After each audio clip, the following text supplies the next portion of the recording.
kaçırdı da.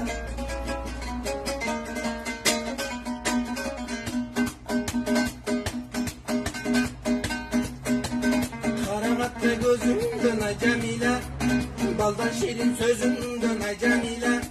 Gündüz sağa gelemin ay Cemile oy, sen kara ayıttısın ay Cemile, Cemile, Cemile, Cemile, o Cemile, Cemile, Cemile, Cemile, o Cemile.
Boynundan çirkin özgöcene tattı koynundan özgöge seninle bergençe